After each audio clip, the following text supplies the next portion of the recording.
been through different things. Um, Brother Corey, there What's he is. going on, everyone? We got all four of us here. Okay, this is going to be a good conversation. So, um, once again, my name is Josh, and the purpose of this conversation is just for Black men like ourselves to come together, kind of talk a little bit about, maybe what we've been through, some of the barriers, some of the systems to us being able to find our healing. And I really wanted to have this conversation because I feel like a lot of times, us as Black men, we're stopped from being able to come together and commune and be able to help each other out. All four of us probably have had different life stories, but there's probably things that, we can share with each other around healing as Black men that can be able to help all of us. So really that was the purpose of the conversation. I picked these three brothers because I feel like I've seen y'all move, I've seen what y'all post, I've seen y'all in person, and it's always uplifting. But also too, I know that y'all have all, been through different things, but every day, we're persevering. So enough from me. Let's go ahead and get into the three brothers we have on this call. So I'm gonna popcorn it to Corey. Tell us a little bit about yourself. Hey, everybody. Good evening, everybody. So, as my brother just said, my name is Corey, everybody. I am a master's in social work recipient as of last year, so I'm very happy and proud to say that as well. I'm 26 years old, Brooklyn, New York native, my whole life, born and raised, and my main focus is really just everything good. Equity, inclusion, diversity, especially when it comes to post-secondary education and pursuits, youth development, especially because I was one of those kids growing up where I didn't have people to go to, I felt like, right? And my first internship that I got in high school at the Brooklyn Academy of Music changed my life, and that's literally why I'm here today. So, always love, I appreciate y'all, and I'm gonna popcorn in it over to actually anybody. Just go ahead, y'all. We spitballing Yeah, here. just make it simple because I'm looking at the order. But what's going on, everybody? My name is Thomas Anthony. I hail from the great city of Kansas City, home of the Kansas City Chiefs. I am a higher education professional, also a doc student that will receive his doctorate degree in May of 2024. A lot of the work that I do is around racial equity, but predominantly on young Black males, in particular when it comes to entering the college environment. So, my goal has always been to provide more uplifting and also safe spaces for young Black men so they can actually operate in their power. That's what I'm talking about. Yes, sir. My name is Deontay McClendon. Born and raised in Houston, Texas, and finally back in Houston. So glad about that. I see I'm the only person from the South. I can balance that. I can hold it down. It's all good, man. My two focuses primarily is youth development, youth engagement, things along that line, and Black mental health. So I'm sure we'll probably dive into that. And within Black mental health, emphasis on Black men because there aren't a lot of safe spaces, a lot of developed spaces for us to be vulnerable or to unwind. So even virtual spaces like this are helpful for this. So I'm looking forward to the conversation. Hey, well, thank you, Thomas, thank you, Corey, thank you, Deontay. Audience, as y'all hear, we have a wealth of knowledge. Three different Black men who come from different sectors, whether it be higher ed, social work, education. And so this is going to be a great conversation. So let's just kind of dive into it. I think with this conversation, I just wanted to be authentic. This is not really formal. I always say it's kind of like, Black men talking at the barbershop. So let's kind of have it like that. And we're just going to kind of go with the vibe. So, like one thing I'm always thinking about is there's so many barriers within our society, whether it's barriers to housing, barriers to be able to access education. And for this context, barriers to mental health, and particularly for Black men to be able to obtain these things for us to be able to thrive and survive in this world. So I wanted to know, what does it mean for Black men to heal in a world that was not created for us to heal in, right?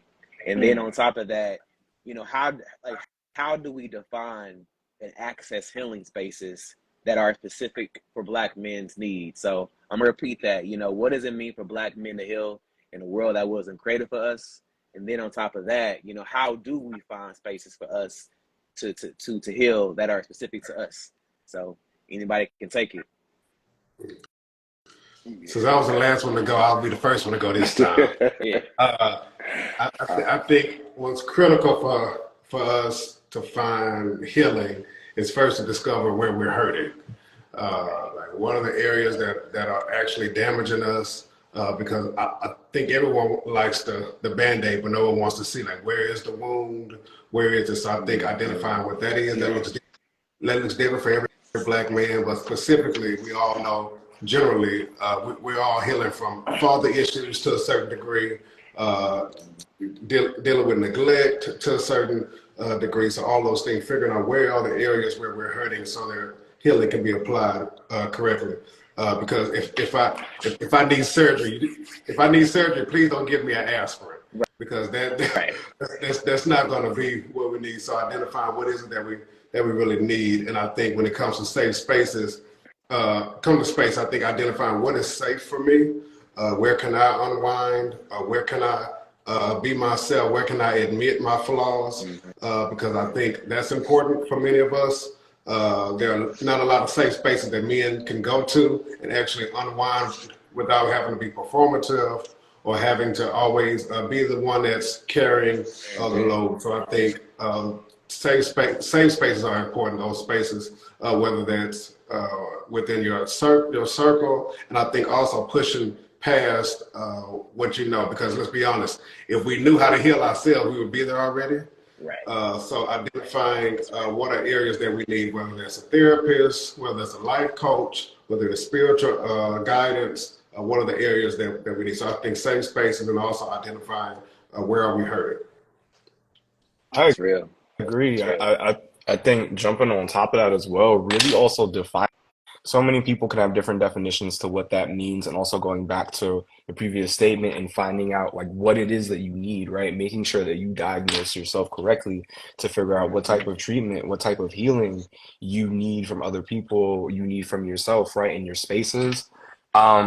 Safe spaces are important, y'all. I really cannot preach to y'all how important it is to, especially for our fellow young adults in the space as well, like coming into your own spaces, your own apartments, right? Whatever it is, like being able to take that next step into adulthood, creating your privacy away from like your family, having that own sense of like, I can do this and I know I have a place to go back home to and heal right when I need to.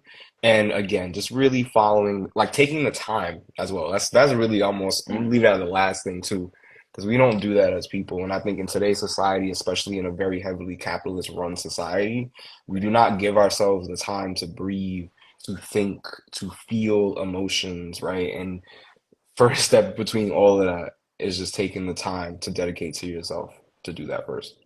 It's real. It's real. Absolutely. I agree with both of the gentlemen that just spoke. I think healing in today's world is a polarized world is very difficult for a Black man, because we're still facing generational systemic issues that are still plaguing us in all sectors of society. So I think, going back, just saying what two of the gentlemen here echoed is really identifying what the wound is. You can't really actually, go past it. If you go past the wound will always be there. And it's almost like it's a scab. You're letting it scab over on top of scab, but it's still peeling. And it's not healing as it should properly. So definitely identifying the wound and start to actually take the proper steps to move forward. I know that we preach therapy a lot, but also I know that for us as Black people, therapy is not as of a safe space. So finding the people that you can confide in is going to be very important. Building your tribe. And once you build your tribe, that's where you should find your empowerment and find where you are and get grounded in who you are and start building your self-esteem up in those spaces. Charlamagne the God said it best, we're trying to heal the inner child. The teenage us wants revenge, and the older us wants peace. And so I think, when you're living in this time as a Black man, when you're trying to do all three at once, it can be overwhelming. It can be very overwhelming. So what I would tell anyone that healing is ongoing. Do not heal momentarily. Because believe it or not, momentarily healing always shows up again. So take your time It does. Take your time and again, find community, find those safe spaces and start to build on that and find people that you can talk to about what you're feeling. And therapy is important. I recommend all Black men to go to therapy to really work out those inner thoughts because sometimes we got so much going on in our head because society is Hmm. teaching us to stifle our emotions. I think it's good to have somebody who can be very objective to help you unpack those emotions, to actually feel how those emotions are actually hitting you. Absolutely. No, man, y'all are like hitting on some really important points. One thing I'll say is that like when I started my healing journey, I didn't even know what I was healing from. So Right. it's like it's hard to heal when you're not even clear on what you need to heal from. You got a lot of things going on, and so I feel like Deontay with that wound, you really do got to get to the wound. But Yeah. also, D'Angelo, when Charlamagne the God said, like, I will say I did feel like my teenage self just wanted revenge. And it was Yeah. like I didn't understand why I was so angry. And Corey, one thing I appreciate that you said is that like when we try to find spaces, being clear on like what kind of spaces do we want to be in. Because I feel like sometimes we're just like, when you're a teenager, you're kind of impressionable. You don't necessarily know who you are, so you kind of go with the crowd. But now that I'm older, I typically know who I vibe well with or like what kind of space that I like. So I think what I'm hearing is like it's really just to be specific, like to get to know yourself, to know what you need to heal from, and then also too to know what space you need to be in so you can heal, and then just kind of being clear about what you need to do. So yeah, yeah. Anything else that y'all wanted to add to Yeah. that? I just to add to that, you can't heal an environment that makes you sick.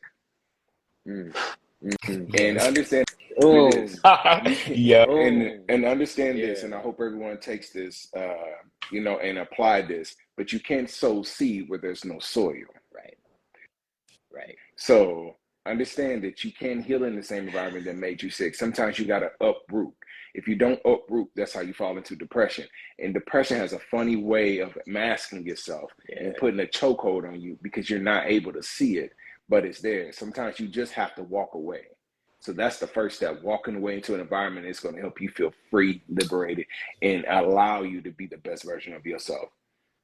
And matter of Right. fact, I'm Yeah, gonna go add ahead. just one more thing to that. I'm gonna challenge everybody in this space right now, viewers and participants all alike. Please make sure y'all talk to somebody this week. Whether you express your feelings or you ask somebody what their feelings is, you check in with your family members, or on top of that, please make sure you have a therapist because that is so important, especially for us as Black individuals. We need to make sure that we reserve spaces for us to talk to, right? Whether it be weekly, bi-weekly, monthly, whatever it is you go for. And also, don't be picky. If y'all have therapists, make sure y'all go for a Black therapist. Make sure y'all go for a Latinx therapist, one that makes y'all feel good and comfortable in these spaces as well. But again, for those who can afford it, those who can tap into it, because I also know it is not cheap, please tap into therapy. It is so important and so, so, so, so helpful. Absolutely. Deontay, I saw you was touched by the spirit. The, the party is still early. The party is still Hey, early. Keep it moving. Keep Okay, it I'm keeping moving. hey, moving. he went off camera. I was like, the spirit is flowing. Look, you can't But one thing, heal in the same environment that made you sick. Yeah, that was good. But keep it moving. Because but I would just say this because I feel like that was important for me because when I was going through my healing journey, I'll never forget. Around 2018, I was going through a very traumatic experience in my life, and I started going back to therapy. I've been in therapy since 2016, and so when I went to therapy, I had learned something from my therapist. He said, "Why you keep walking into the same environment that made you sick?" And I'm like, that don't make sense. Fast forward, it took me from 2018 to 2021 to leave. yeah, And since yeah, I've left, like I'm from Kansas City, since I've left yeah. home, I'm talking about the level of healing and growth and being able to see, man, the sky has never looked so clear. So it's important to step out of environments that are causing you to shrink and making you small and causing you to fall into those cycles of depression. And with this question, we talked about barriers. So that's a barrier, right? Like if you have to be in an environment that makes you feel small, that you can't be yourself, or a variety of things, that's definitely a barrier. we could talk a little bit about access to therapy. Access to these spaces can be a barrier. And so I just really want the audience to know that, like, if you are experiencing those things, like, just name that that's a barrier. And to your point, D'Angelo, I think even for me, I'm from Kansas City too, but I will say, being extracted from where I was from, I moved to Austin, I blossomed. And when I really thought about it, it was like, because I could be a new person. You know, and I didn't have to be around all that stuff. You know what I'm saying? Like, Yeah. all the trauma and things like that. So I feel you on that, man. So, all right. So, Corey and Deontay, all right, I got some more questions. So, and to the audience who is tuning in, we're gonna get to a point where y'all can ask some questions. So just stay tuned, and we appreciate y'all coming on with us today. So, we were just kind of talking about this, but I think we can be a little bit more specific. But what are the barriers to Black men healing? Do the barriers stem from psychological trauma or systemic oppression? Are they rooted in a lack of resources or social services, or a lack of spaces like this, right? So, like, maybe we can name some tangible barriers that disrupt Black men from healing. So I'll go with Corey this time to start us off. It's on my face, and that's why.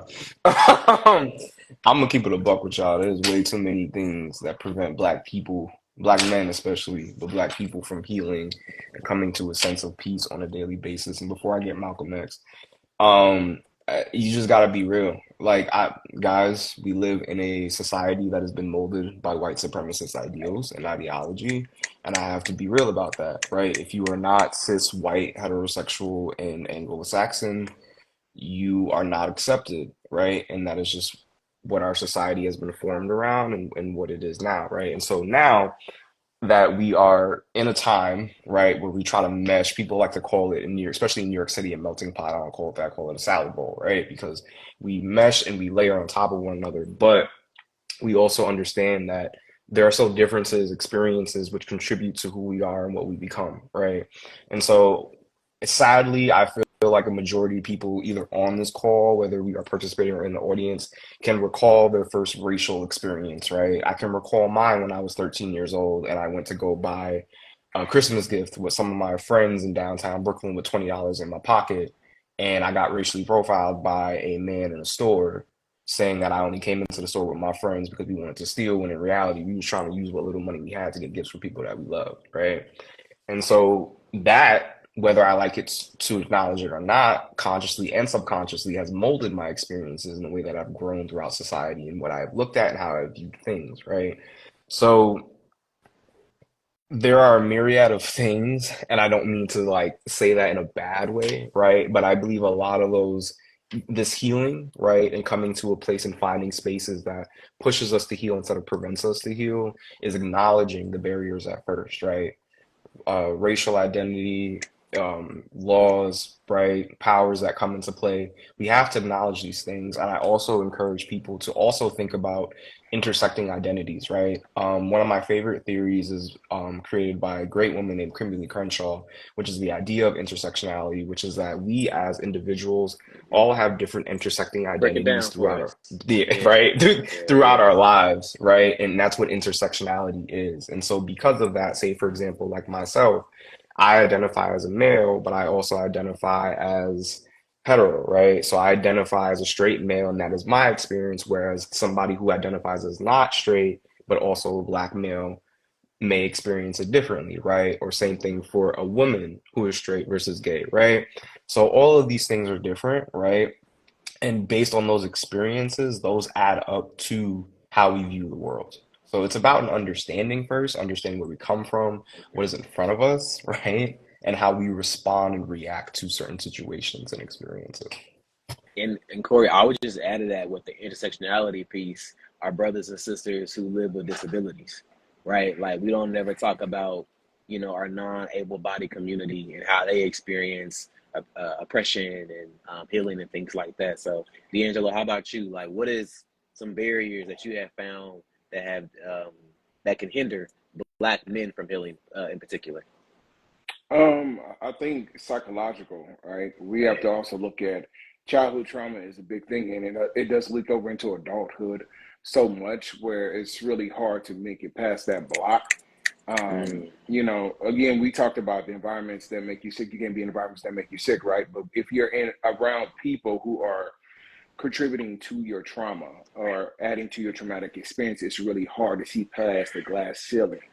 So I would say a lot of it is psychological. You start playing with yourself, talking down about yourself, the self doubt, all these different things, access, financially, affordability, right. systematic things that are like really preventing a lot of Black people, period, from wanting to go seek help. So I think just from just my observation and experience, a lot of it is psychological and childhood related, as well as financially being able to actually to pursue that. It's not as accessible. I mean, Absolutely. No, that's real. I mean, like that piece around like healthcare, like literally at my job, we just had our our benefits person come talk about the benefits that we have.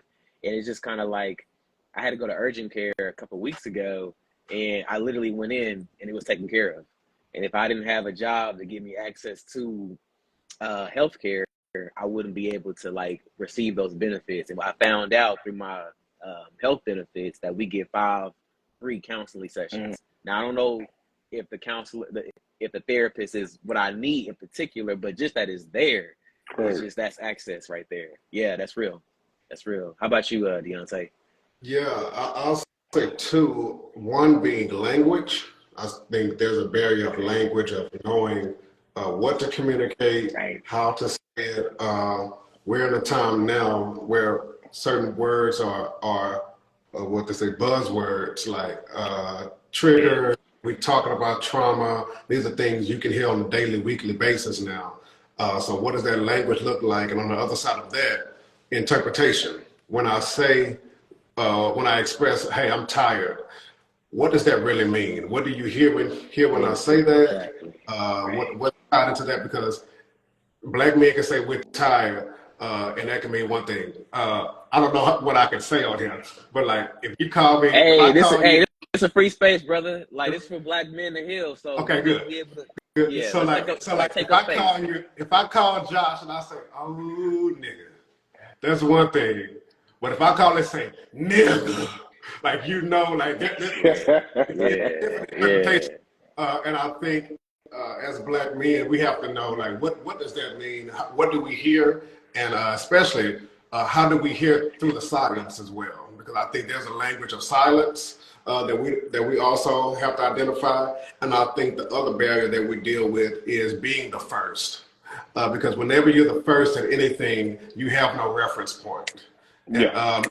and many of us, our fathers weren't having these conversations. Our grandfathers definitely didn't even have the verbiage to express these things. So it's important to know that, and even being a first generation college student, I tell people always applaud that, but that can be painful when I don't know what a Right. subsidized loan is from an unsubsidized loan, or I don't know certain things. So like, so you applaud me, but when I go into this, I'm not just Maya Angelou says, I come as one, but I stand as 10,000. So I represent myself, but there's more people behind me. So we're developing the language. It's like we're creating a cultural curriculum that others are going to study for generations to come. So I think language and the barrier and the blessing of being the first.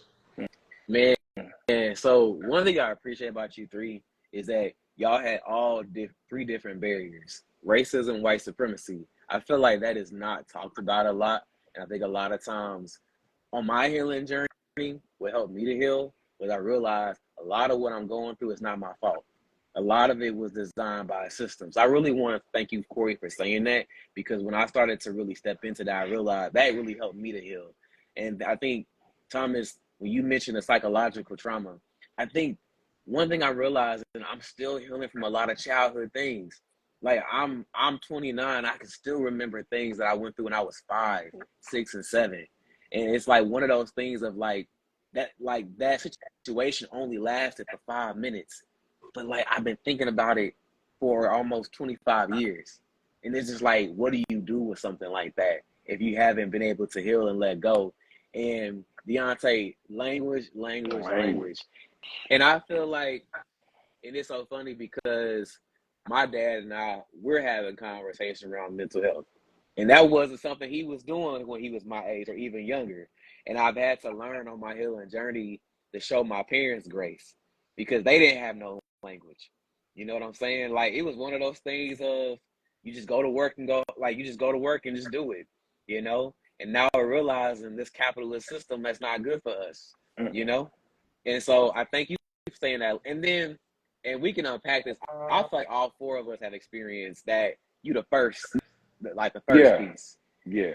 And man, that stuff will get to you because I remember when I was like early in the workforce, I would say I was here and I'm the first. There was a lot of pressure.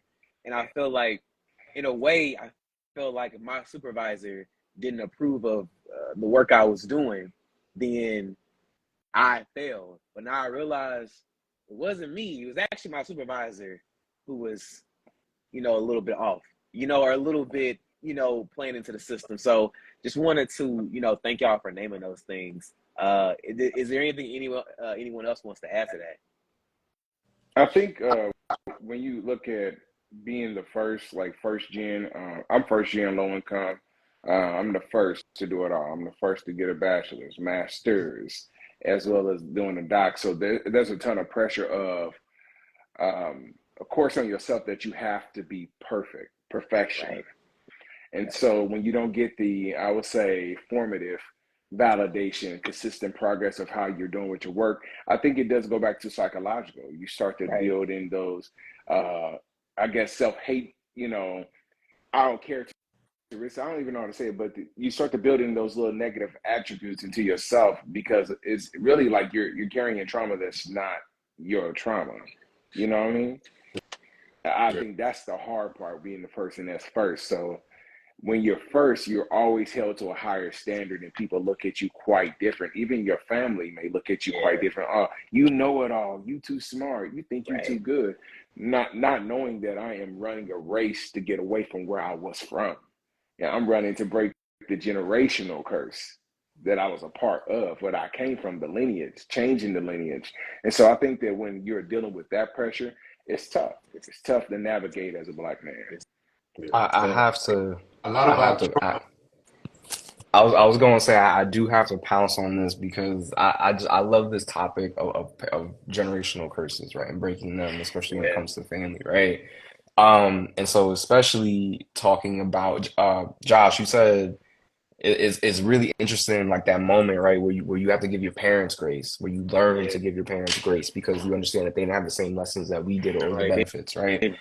When I tell y'all that is one of the truest signs of adulthood, like I remember the first time I was able to take a step back and then also therapize my mom or my grandmother, and I was like, damn, I'm now, like that shit's crazy, like and it affects you, right? And you realize like, okay, I'm taking this step, but you have to give people that grace at the same time, and that's something that I'm learning is to be more patient with my parents, right?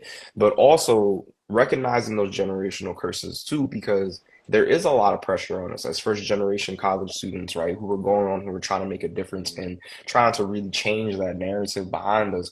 I'm not gonna hold you to the point that was just made too. Sometimes family can view that. Sometimes family can view that as a threat. Sometimes family can view that as an issue, right? I remember, um, it's a funny experience, and because we're sharing and being personal here, um, I've had people like literally come to me and be like, I'm so smarter than you. Just because you got an education in college, like I'm street smart. Like I still know more than you, right? You know what I mean? And I'm not gonna hold you. Intelligence is on a different level, and that also goes to different spaces and realms. And so street smart and book smart are two different things, and we all know that, right?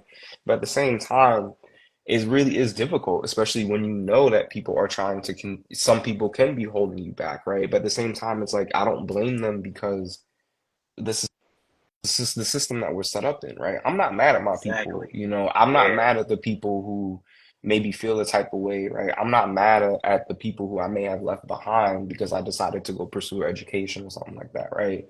You can't be mad at people like that because that's just the place that's the place that we're put in, right? And so just giving context to understanding, giving people grace, giving, especially when it comes to family, our mothers, our fathers, our grandmothers, our grandfathers, especially because those are generations that are so different from ours, right? Thankfully. But at the same time, understanding the difference, right? And taking care of that and undoing. And my favorite term, y'all, I'm gonna drop it right now. I'm gonna keep saying this throughout the chat. Unlearning. Unlearning. There's Real. so much unlearning to Yeah. do, y'all, and I cannot emphasize that enough. Go out and unlearn just as much as you learn. And if anybody needs me, and this is an open and shared space, if anybody needs me to give a definition to what unlearning is, I can totally do that. But please make sure y'all unlearn just as much as y'all learn. For sure. I'll say, and somebody put it in the chat, learning how to give yourself grace, because Yes.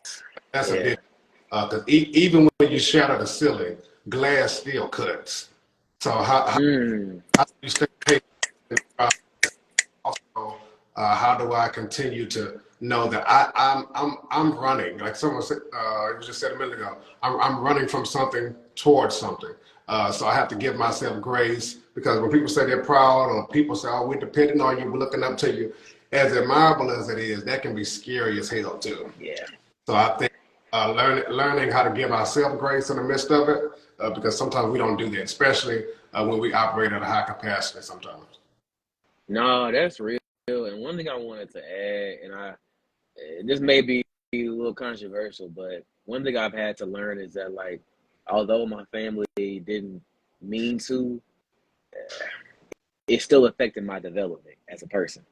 And I think I had to learn to also name that too. That, like, they didn't know, but still it still affected how I saw myself. And now we on the other side of it.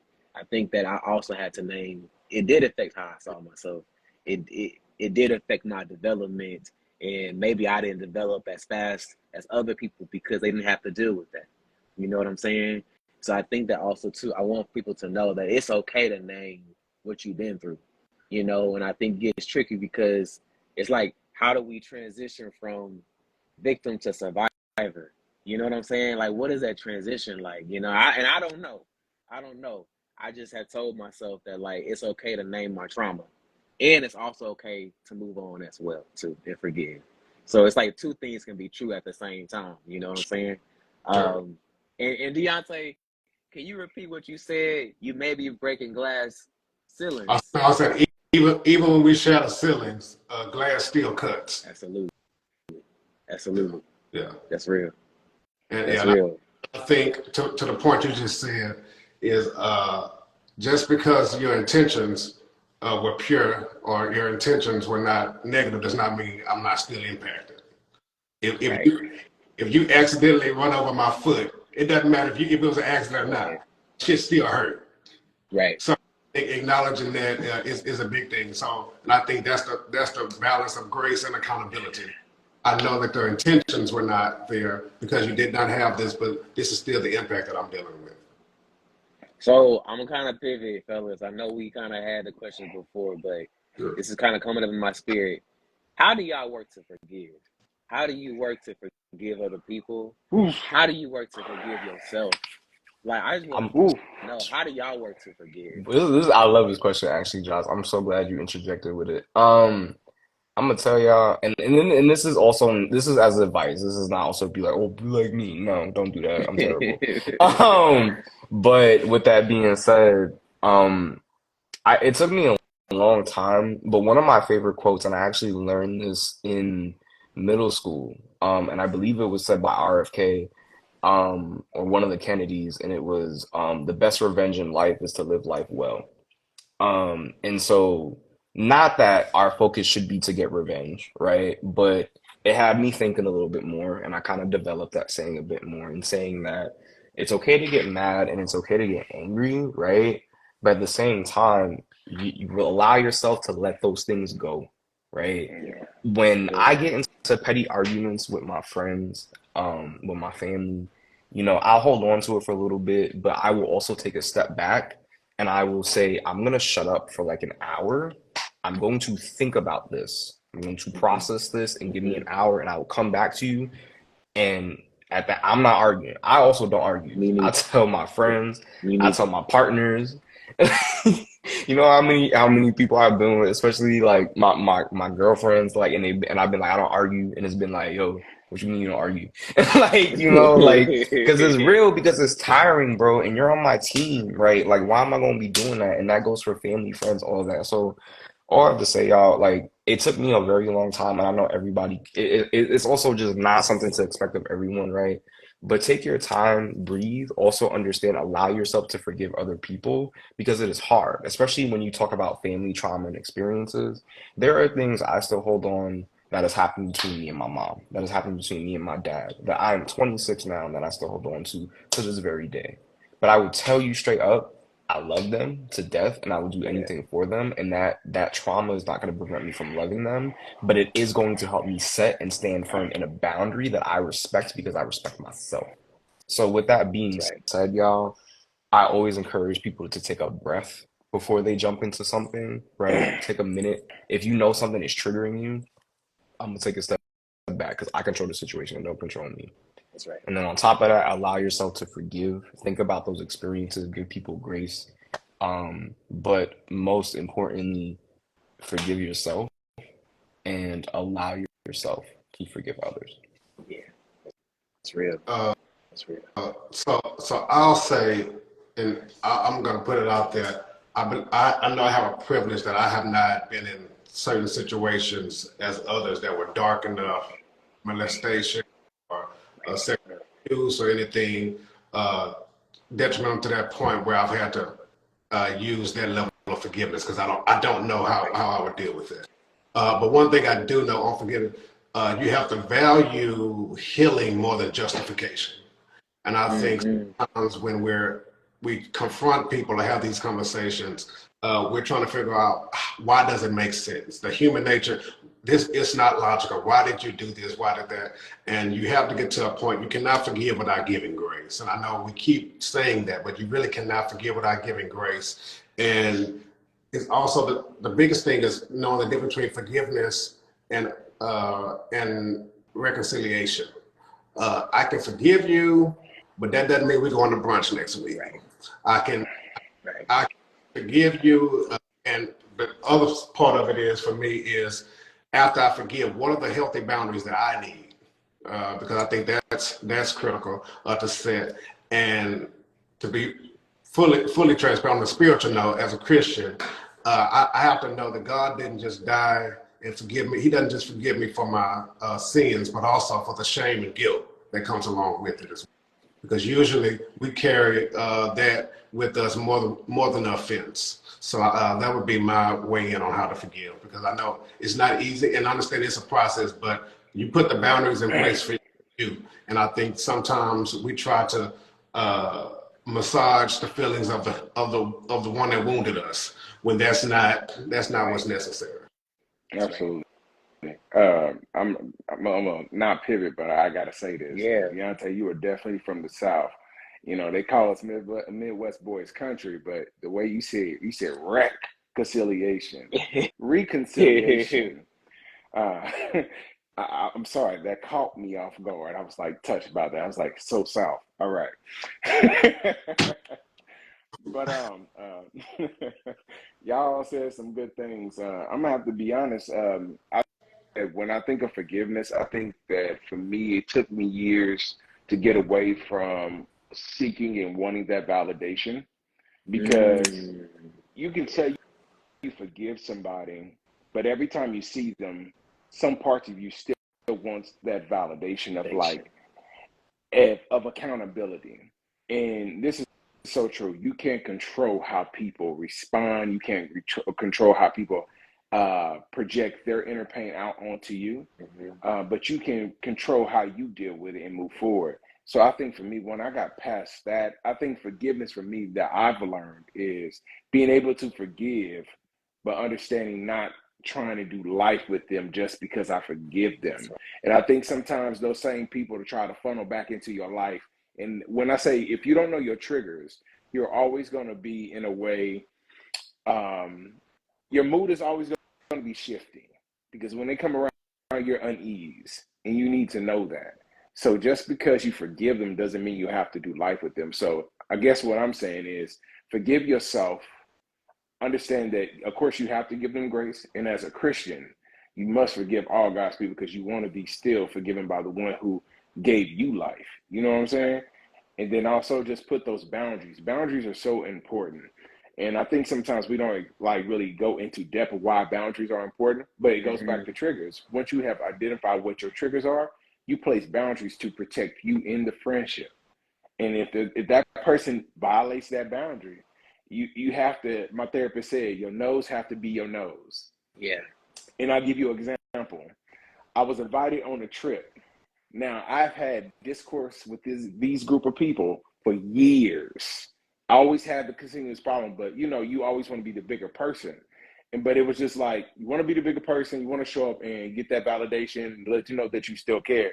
And what my therapist says, every time you walk into a space that triggers you, you set off the alarm to go back into a cycle. Absolutely. Life is not supposed to be about cycles. It's supposed to be about progression, right? Not regression. And so just because you've forgiven somebody don't mean you have to always still give them an inch. Your nose have to be your nose. Man, no, thank y'all for that. I asked that because I feel like we all have definitely experienced that. Deontay, I want to say thank you for naming what you named because, there are things that have been unimaginable. And so what I don't want to do is, tell someone how to feel, But one thing I think about with forgiveness is I think sometimes when I don't forgive, I hold on to it. And I'm walking around this world holding on to it, can't live my life, can't do what I need to do. And like D'Angelo, what you said, like I had to learn that my forgiveness really started to like flourish when I stopped being around those people and after see the pattern, and Deontay, you ain't got to go to brunch with them. Yeah. You ain't got to be hanging out with them. Yeah. You just got to just keep it moving, I yeah. heard a quote that said, unforgiveness is like drinking poison and expecting the other person to die. Look, if you're going to be free, I promise to God, I'm going to be happy. Like, I'm not going to let you confine me and you're living your life. Now, will it trigger me? Yes. But I think you have to get to the point where you say, okay, I still have life to live. And like the point that was made, we're not made to live in cycles. And when it comes to triggers, I'm learning to follow what you feel. If this is too much, I think sometimes as people, especially, we try to be so strong. If the uncle that touched you as a kid is at the family reunion, you may not need to be there for 6 hours. Maybe you just go there and play and speak and get on out of there. Because sometimes we try to be strong, and that's actually making us weaker. Go ahead, Josh. I'm sorry. No, go ahead, brother. I was just gonna say, I think a lot of times too, we live in these communities where we're put under these social constructs to stay at the barbecue when we see somebody that we don't like, even if it's our family member, even if it's a part of our immediate family. We feel like there's these unspoken pressures to just do this, do that, just because you want to be seen a certain way. And I just feel like, I think a lot of times, this is like off tangent, but like, Prince Harry, when he was airing out the dirty laundry of the royals, people got mad at him. But my thing was like, he got to go get his help. I mean, obviously he couldn't get no help with y'all. So he got to go do what he got to go do, So I just learned that like we got to get rid of this whole respectability politics around. Respectability is not going. I just found you're not going to find your healing through respectability. You just not. So I do want to provide definitions too, right? Because I think, and maybe I also could be wrong because you're right. Like I'm gonna start it like this. One of my favorite memes, and y'all probably, Josh, you may have even seen me post it. Shayna, you gotta chill. I've even seen me Oh man, my bad. I'm laughing at the comments. I just saw that. It's like, Rick, don't do No, that right? thing. All right. All right, can y'all still see and hear me? My bad. Yeah, go Okay, ahead. cool. My bad. Yeah, because somebody just called me. So anyway, one of my favorite memes, it's like a picture of a skeleton, and it's like, don't like it, get the fuck out. Like, and this is any situation. It's like barbecues, birthdays, shopping, work, fuck it, leave. You know what I mean? And excuse my language, but I say that because when we talk about like being at the barbecue, right, and seeing the person that we don't like, right, on a lighter term, I'm a be real with y'all. This goes for partners, past partners. This goes for family who you don't mess with no more. This goes for friends you don't mess with no more. Yeah. If the situation don't make you comfortable, you are an individual, you are independent. I'm gonna assume you pay your own rent. Get the fuck out and go the fuck home. Because I'm keeping a buck with y'all. When I be at family gatherings now that I can say that I'm so proud to have my own space and everything, y'all can tell I'm just glowing, even though I've been here for like a year already. But every time something happens between anybody, like family, friends, whatever, and I say, yo, it's about that time, like that SpongeBob meme, I'm gonna head out. Because I'm going home to my own crib, and I'm being in my own crib, and I'm doing whatever the hell I like to do.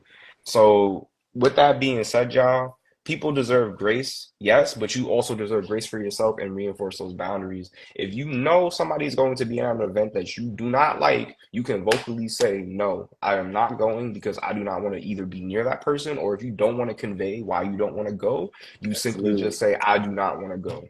And No is a nobody is going to pry that from you. And if they try to, fuck off. I'm going to keep it a buck with you. Because this is your life, this is you, right? And again, excuse my language, y'all, but I take this very passionately because you are an individual. And please do not put yourself in situations that make you uncomfortable. Like, I cannot recall how many times, like, I've been to places where I've been like, yo, I don't mess with this person, or I just don't want to be here and I want to go home and I want to sleep. Embrace that. Like my friends in the comments are saying, Dev, Ash, like, we're talking about no is no, right? You don't owe anybody an explanation, and no means no, especially for my lady friends as well, my women friends. Like, we understand that, right? No means no, and that goes for whether it be consent, whether it means I don't want to go the fuck out, whether it means I don't feel like being here, or whether it means I don't want to talk right now. So no means no, and I'm gonna keep it like that. So sorry, I'm gonna get off my soapbox, but No, love me them boundaries, y'all. man. Yeah. No, it's a time for the soapbox. Go ahead, Angelo. No, only thing I would say is just like when I said like that I said earlier, just setting those clear boundaries, and also a good indicator is this: judge a tree by the fruit that it bears. Right. So if you know the tree itself is not bearing good fruit, you probably should go somewhere else. And before we get to the next question, because I want to, leave the audience with some tools and some resources. I think when I started to figure out who the fuck I was, when I started to learn who I am as a person, you start to realize I actually wouldn't even be friends with you in the first place. You know what I'm saying? Like, when you start to know who you are and know what you believe in, we wouldn't even connect in the first place. And I think that's a boundary I've learned to utilize is when you know who you are and you know what you stand for, you know what you believe in, it's like these individuals don't even align with how I think. And so it's just like all I say is all the best, and I wish you well. And that's all I can say, So yeah. or the thing is, I'm not that anymore. Oh, yes. Yeah. Yes. One of my favorite quotes is, "We're born looking like our parents, but we die looking like our decisions." I'm not there anymore. I'm not there anymore. And I am okay with reintroducing myself. No, I may not come to the family reunion. No, I'm not going to be laughing and joking with everybody no more. I may be sticking around for 8 hours, and I think it's important to know that and allow me to reintroduce myself. And I think that's a huge thing. And I say, oh, right. No, I'm just playing. No, I had to add it in there. So that gets to our next question. Despite the barriers, despite the obstacles, despite people in your life who want to see you how they want to see you versus how you see yourself, despite all of that, how do you manage to find healing for yourself and help other Black men to heal? Are there any and maybe kind of give some examples of how y'all do that. So despite the barriers and everything we just listed for the last 45 minutes, how do you find your healing? That's deep. I think I'll speak for myself. I think the way that I found my healing was through seeking additional support, which was going to someone that didn't know me, didn't know my family, who can really speak to what I'm feeling. And I think at the end of the day, you have to spend some time in solitude. And isolation is not a bad thing. Sometimes you got to go through isolation to shed. Right. And sometimes before you can transition, God will hide you. He will hide you. Those who endure are rewarded at the end. So sometimes you got to go in hiding so you can just shed off those layers of pain, those experience, and really work through those things. So that's something I had to do for myself. Sought additional support in that space, and then also going to forgiving myself and start building those affirmations daily and speaking life into myself. You are worthy. You are great. You are honorable. You are all these great things, because you have to. No one can affirm you. Remember that. Right. And no one can, and no one can't make you happy. No one can make you feel a certain way but you. So you have to fuel your own tank.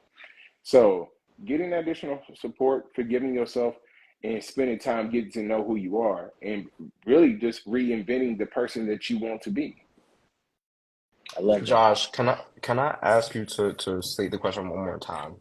Yeah. So, despite the barriers and the obstacles that we have listed that stop Black men from healing, whether it be psychological, white supremacy, language, the lack of a space, despite all those things, because Black folks, we got to be resilient. But despite all of those different things, how does Corey find his healing? Yeah. I find my healing in way. Sorry, it was a little fly. But I find my healing in tapping in to the things that I find joy in, that innate feeling of joy, that innate feeling of happiness, right? And the reason or what I mean by that is, like, say on just an average day, you're going through the day and you say, I found this meme that was really funny, or this video, or I have a sports game to look forward to tonight, or a TV show Right. that I really like, right? Tap into those things. Everybody on here knows, everybody on my Instagram knows I am a huge anime fan. I am a anime fan, I am a Rangers, I'm a hockey fan, I am a Pokemon fan, and y'all have seen my apartment.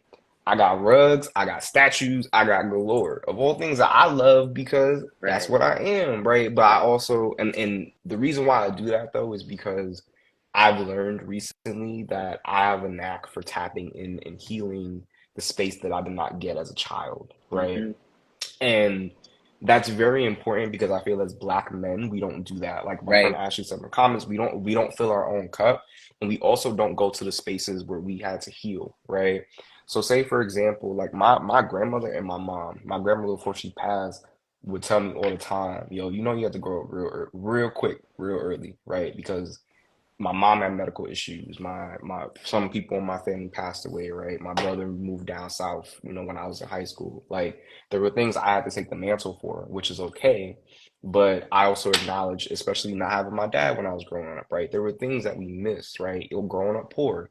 My friends have the cool action figures, and I didn't get to have them because I was like, yo, like my mom can't afford it, but she get me the bootleg ones because she was a real one. And I wouldn't notice until I went to school and all my white friends had to have the real ones, right? So I tap into the spaces that I missed when I was younger, whether that be owning a PS5, having really Yeah. nice, Yeah. apparel, whatever it is. And then at the Mm-hmm. same time, I also treat myself, put a lid on it at times, because be financially and fiscally responsible. Y'all cannot emphasize that enough.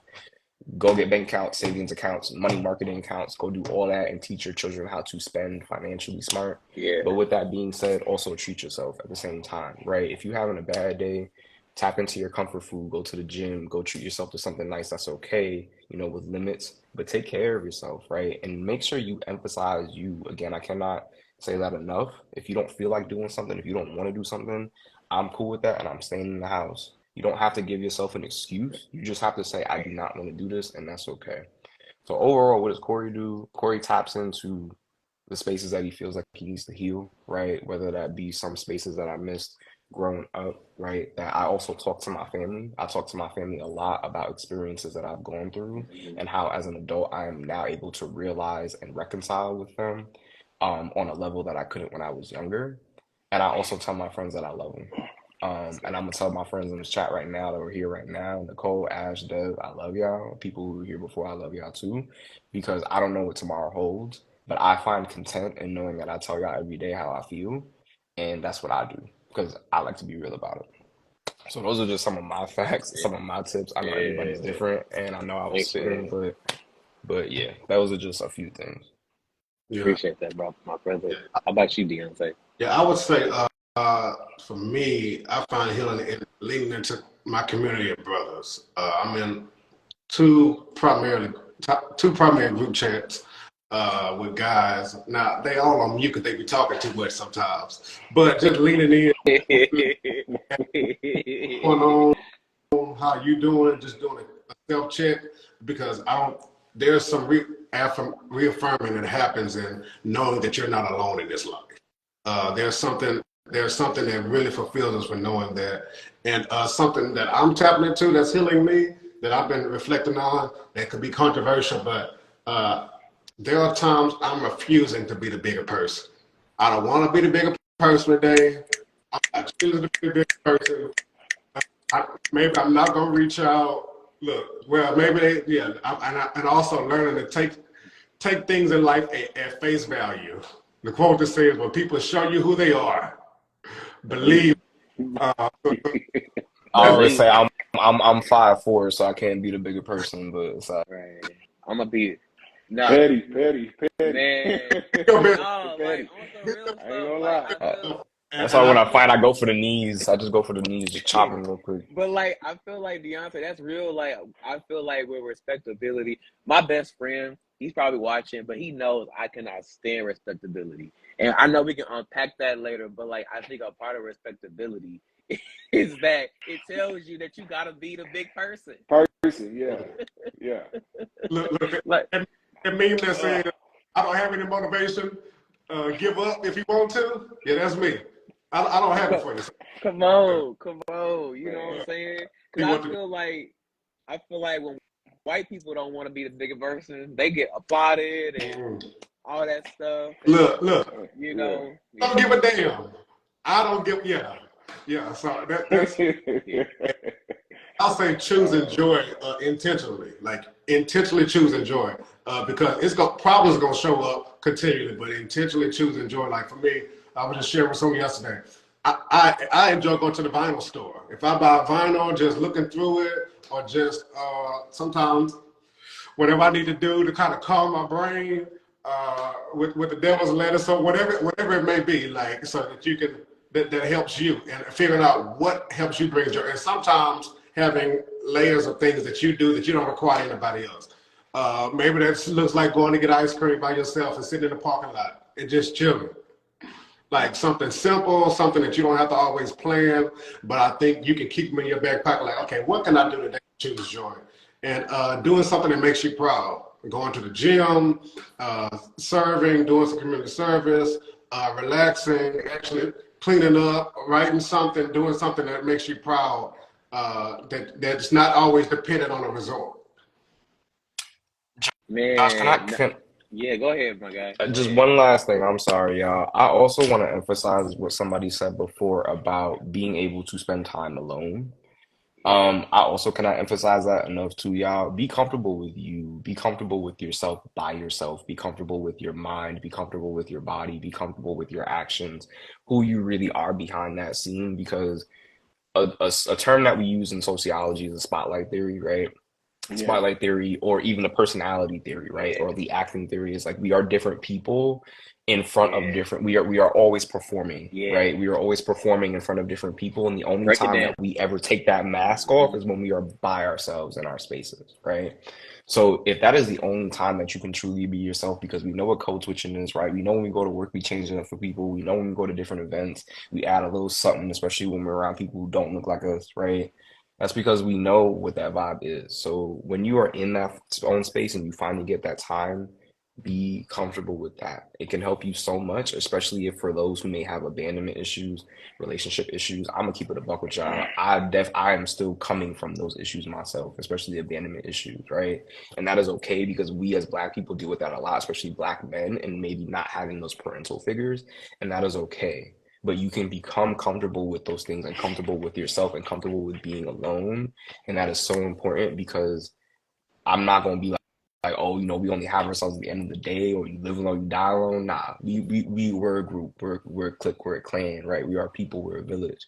But you spend the most time with yourself. So love yourself and get comfortable with yourself. Man, no. Yeah, Oh, I'm no, gonna go say ahead. this. This is the best quote I ever heard. It was by an older gentleman. He said, you know, life is too short, and people can be really mean. So why not just be petty? You only live once. So, It's so I would just nothing say that. I worse think, than you being the bigger person and you got all this good pit in your arsenal that you didn't get to get out. Come man, we feeling on. it. It's right there in the arsenal, just waiting. But I think that like respectability. I think who you are morally, right? If you have good moral principles, it's hard. You got That, good character. It's that's true. hard. That's It's so true. hard because you want to be petty. In my spirit, this is what I'm really feeling. Yeah. But sometimes you do got to be the bigger person because at the end of the day, let's be honest. If you don't do it, who will? And Right. then, if you don't set the tone, who's gonna harbor it more? And my dad always says it's hard to be good people. It's like, people like, man, he good people. It's hard to be good people. It is not easy. It is Nah. not easy at all. I was just gonna say, Corey, I got a name. Do you got a little fan club? I feel like everybody on here watching for you. Right. They I know, all right? No, Talking no. about, I love like Corey. I'm D like, Y'all all are right. funny. D Lee, yes. That's like I'm all about, your people. yeah. Yes, those are all my people. But it's all love. We don't get to learn. No, but like I said, How and much everybody would that's you in pay the y'all to come on here? How much you pay? Right. I ain't I'm got no giving money everybody for you. $5 on Cash App. It was all no. It's all just no. I'm playing with y'all, but everybody that is there, I love y'all so much. Because I promise y'all, I honestly just hopped on and I was like, we gonna free ball it, we gonna spit it. But this is why communities are important, right? And so Absolutely. connecting back to that when you have people who are able to pull up and come through for events like this, right? Like I think, let me hold up. My sister, from my knowledge, my sister is still here. My sister has been in here since the time that we went live. Brittany. So if she isn't here, I love you. But with that being said, like, yeah, there she go. So with that being said, like, it's about the community, right? And Yeah. that's why we're here and that's why we're important. So I also want to encourage people too, y'all. Like, we all here for each other in that space, and we're always down to talk about it. So I love y'all So so much. I was just gonna say how I find my healing. I'm gonna kind of take a little spin to it. I'm a really funny, goofy guy, and all my like when I was growing up, like sometimes if somebody goofy and funny, you ain't supposed to be like that. But I love to laugh. Like I love to laugh. Like I like you if I'm being real funny around you. If I'm starting to crack jokes. Like that's how I like you. So I find my healing just having fun. You know, Another part of my healing is, man, I be liberated. I just be doing. I'm be like, hey, I'ma just do it. You know what I'm saying? So like, I found my healing because like one of my okay, I'm gonna get on my soapbox. I cannot stand respectability with a passion. I hate it because it was pushed So down. Josh, I do want to give context though. Yeah. So when I want to also know your definition of respectability too, because I Oh, think as we go along the conversation, I don't want the definitions to become mixed up because to my knowledge, as my understanding, respectability means respecting of like how we talked about intersectionality and identities, right? So say for example, like I'm gonna respect somebody based on their views, stuff like that, right? But like how we were saying, I'm not gonna respect you if you did some dirty shit to me, and then society tells me I gotta forgive you, right? So I want to give context to yeah. that first. Thank you, Corey, Mhm. for doing that, and I appreciate you holding me accountable, brother. So like, I want everybody to know there's a difference between respectability politics and being respectful. I want to name that. What I'm referring to, and this is me projecting, honestly. This is like some trauma I need to unpack. But honestly, I wish I When don't you know. said projected, I was like this, awareness. Right. It's low key, it's a Josh thing. I just want to let I y'all feel know. you. But respectability politics, a form of it is that black people have to be seen, have to look, act, be a certain way, in a way assimilate to whiteness to be seen of worthy of value. So, for example, for us to be able to be seen worthy, we have to have titles, right? Or for us, we have to make a certain amount of money, or we have to act a certain way. And I think a lot of time people think when I say I don't like respectability politics, I'm saying go around and do whatever. That's not what I'm saying. But my thing is, for example, like in the church, right? I think all of us grew up in the church in some kind of aspect. But like basically, you so worry about what the church folks thinking, then you won't go get your child the help that they need, because you too worry about what the church folks are thinking. That's what I mean by Josh, respectability. that's a whole other hour. Don't do that to me. Right, that's a whole other Hour. hour, You know what I'm saying? Or like, and I'm kind of talking out loud, but like, your child may have autism and you don't want to know because you don't want it to look a certain way. Your child may be LGBT and you don't want people to know because you don't want to be seen. And it's other parts of it too. But for me, the reason why I'm always like liberation is because respectability politics was kind of, shoved on me. Now I'm just free, so that's how I found my healing. But I don't want to hold us too long, and I want to thank everybody for you know what I'm saying, joining us. So we're gonna go ahead and wrap it up here. But I want each of the panelists to kind of just say, if you could tell your younger self anything, if you could tell your younger self, whether it's when you were a child, you were a teenager, or what have you, or maybe it was even last year. If you could tell your younger self anything, what would you say?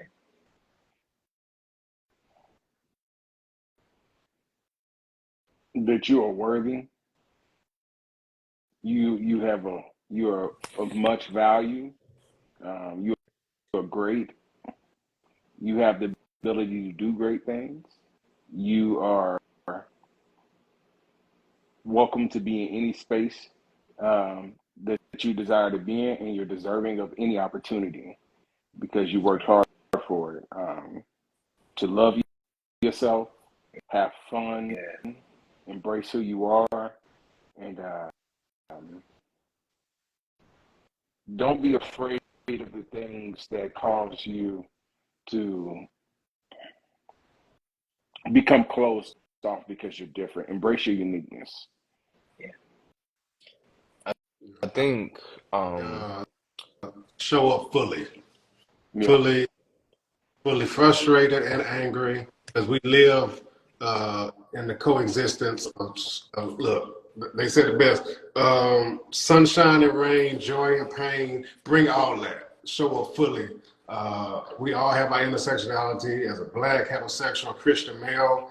All of that. Show up fully because I think I'm just getting to a point, detaching from some societal standards of like, who am I?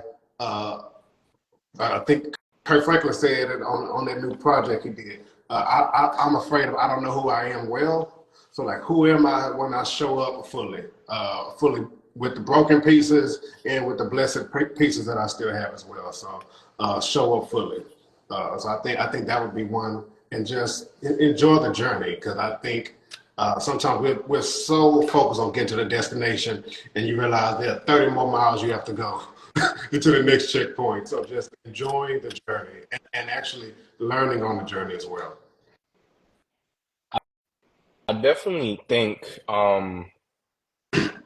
shit, man. It's a deep question, and I don't actually. It's funny. I don't know because I think as you get It's older, okay too. it changes It's all the okay too. time, right? Like Rob, like oh Definitely. my God, to relate, brother, and not to bring it into it, but like even in the frat, right? Like Yeah. becoming a Sigma, like they always ask you why you want to be a Sigma, right?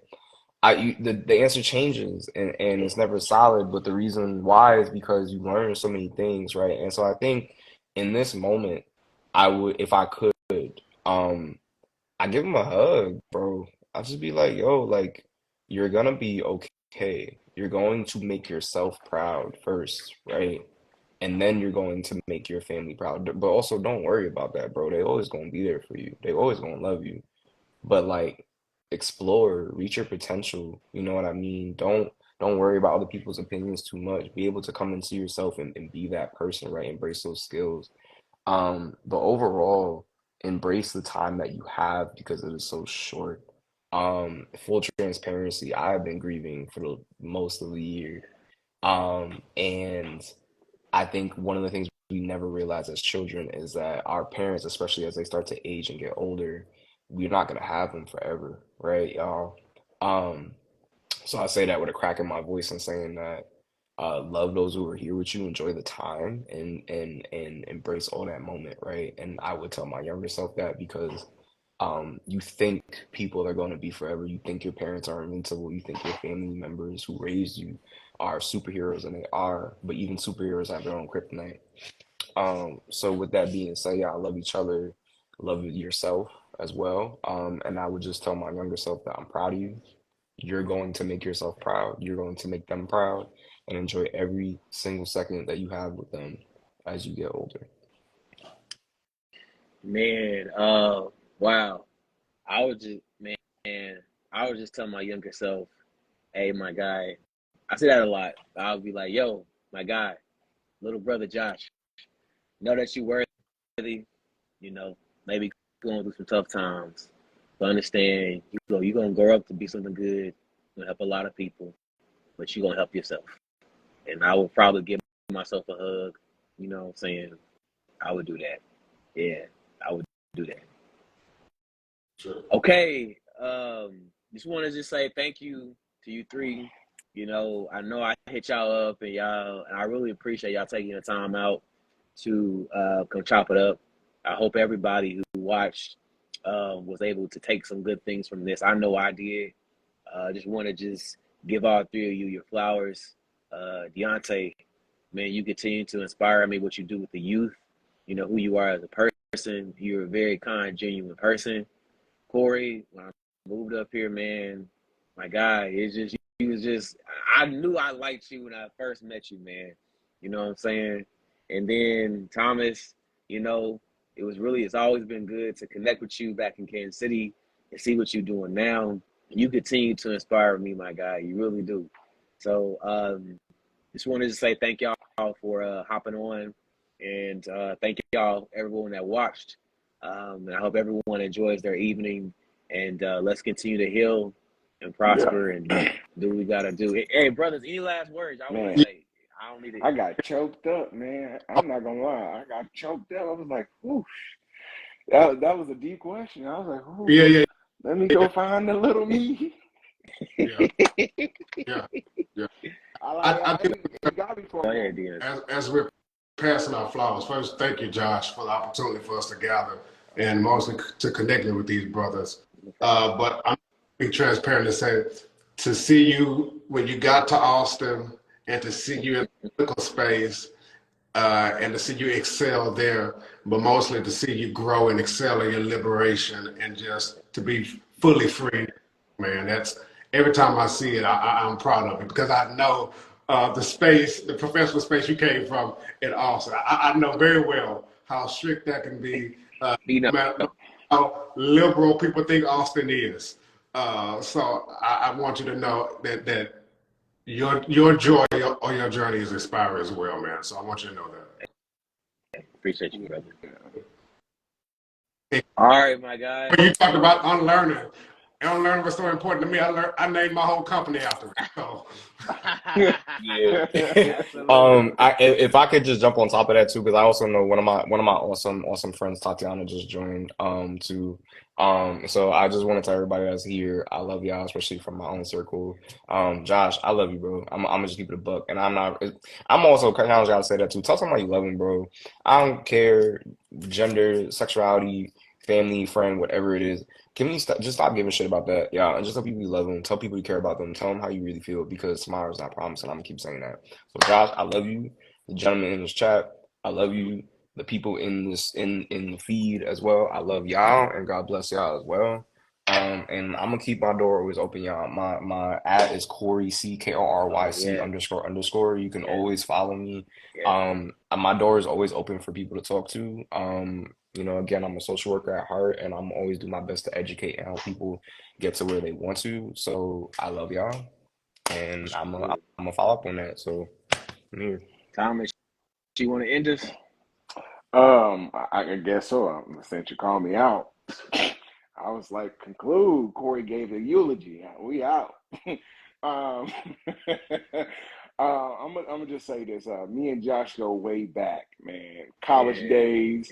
When yeah. I say you don't know if Josh is cool with you if he's being like very professional. I met Josh at a party, his party, and Oh, he was. that's I right. came with one of my DJs, and I came. He was Yeah. like, "Thank you guys for coming." He was so professional.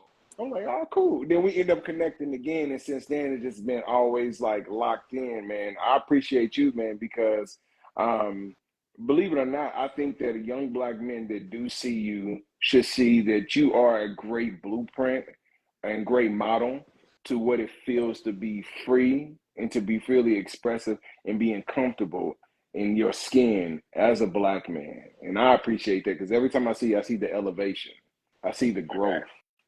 And so I'm glad that we are connected, my friend. And to all of you brothers, it's a pleasure. To my Houston brother, Rick, conciliation, my brother.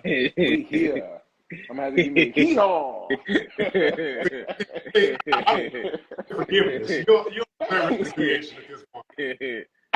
Hey, when you said it, I was like, "This boy, he from Texas for real." They got to put that on it. All But right. Wrap it up. Wrap it up. All right, y'all. yeah. No, appreciate y'all. Thank you. Thank y'all so much for joining. All And right, all right, I'll see y'all later. y'all be Have a good. great one.